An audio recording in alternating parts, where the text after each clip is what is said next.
The Moroccan government says the textile industry is witnessing revival after losing tens of thousands of jobs due to low-cost imports. The industry took a massive hit after the multi-fiber agreement was dismantled in 2004. The industrial zone in Saleh, near the Moroccan capital Rabat, looks like a ghost neighborhood. 20 years ago, it had 75 factories employing more than 30,000 workers, mainly women. Today, it's home to a handful of factories with a working force of less than 5,000 employees. Most of the old factories are now abandoned or are used as warehouses. The industry took a massive hit after the multi-fiber agreement that the MFA was dismantled in 2004. The agreement imposed quotas on developing nations' textile and garment exports to rich nations. When it expired, low-cost imports flooded the market and posed a challenge for Moroccan textiles. These factories are facing serious crisis and have no choice but to close down. They are obliged to make their workers redundant. Who are they competing with? They are competing in the domestic market that's more than twice the size of the export market. The domestic market is flooded with illegal imports and is dominated by importers who benefit from the support of their countries.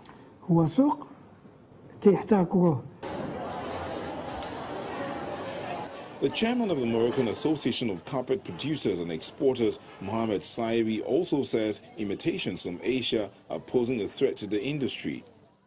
Despite the challenges, the textile sector remains one of the pillars of the Moroccan industry. According to the official statistics, it employs more than 170,000 workers, or a quarter of the industrial employment. Its 2016 turnover of 34.2 billion dinars made up 22% of the industrial exports. The sector is also the fourth largest employer. And there are already signs of revival. Textile exports rose by 9% in 2015. The Industry, Trade, Investment and Digital Economy Ministry expects further growth this year. The government launched a 10-year plan in 2015 to create 100,000 new permanent jobs and triple the current export revenues to $9 billion. Officials say the plan is already showing results, with 44,000 jobs already created.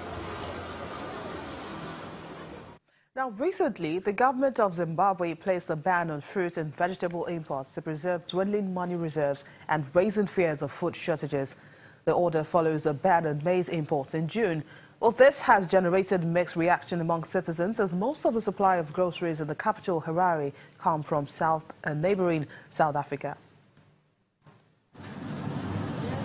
On Tuesday, October the 17th, the Zimbabwean government banned fruit and vegetable imports to preserve its dwindling reserves of hard currency, drawing immediate warning of food shortages.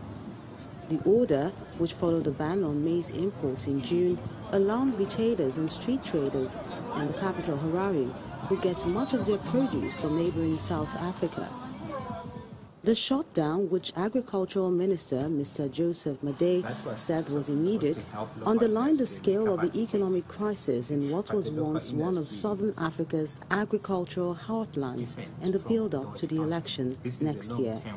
Mr. Madej told the media that President Robert Mugabe made the order himself to stop the imports so local farmers can increase their produce.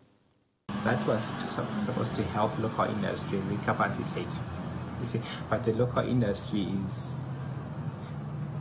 different from the horticulture. This is a long-term industry. It's an industry where you start investing over a long period, not something you can do overnight. So I would say this is an ill-thought thing.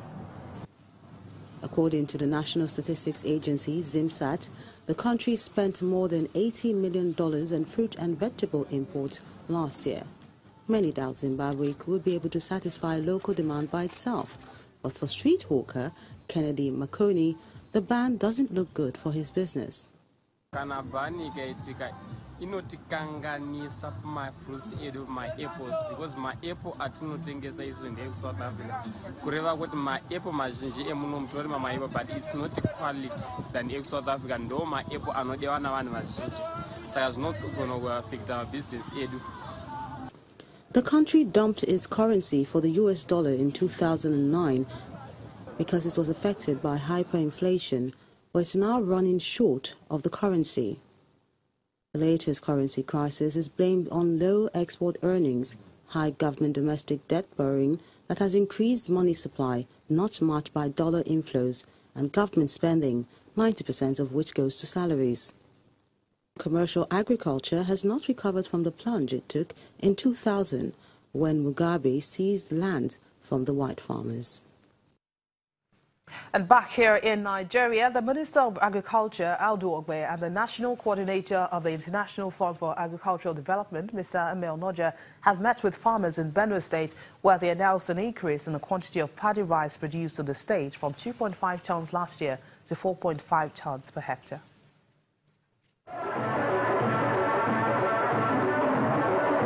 This form of Swange dance during the harvest season is specifically to celebrate bumper harvest by the people of Benue State, who are predominantly farmers. To encourage the program, the Minister of Agriculture and the National Coordinator of the IFAD Value Chain Development Program on Rice and Cassava convened at the 2017 Trade Promotion and Agriculture Knowledge Fair for participating farmers in the state. There are some key crops that we have in the past been number 1 to number 3 in the world.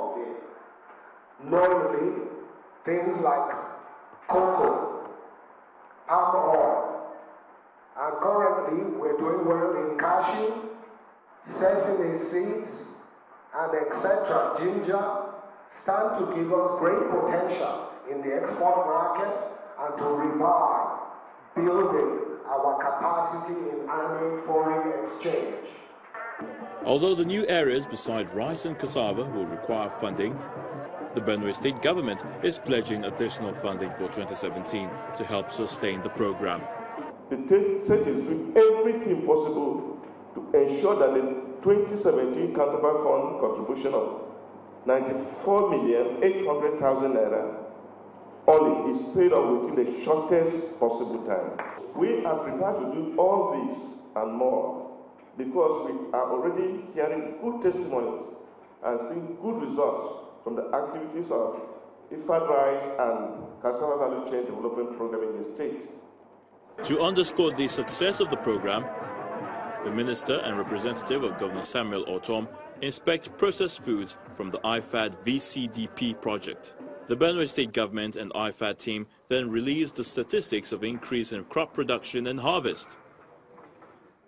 The total effect of this is that yield has continued to increase year in year out. We are fulfilling the promise of His Excellency that he will diversify the economy away from the oil economy to agriculture and make agri a business. Since the beginning of the partnership between the Benue State government and IFAD in 2015, the agricultural indices on food production have been on a steady increase from 1.5 metric tons of rice to 4.5 metric tons per hectare. And that's our program today. Thank you for watching. I am Bisi Adebayo.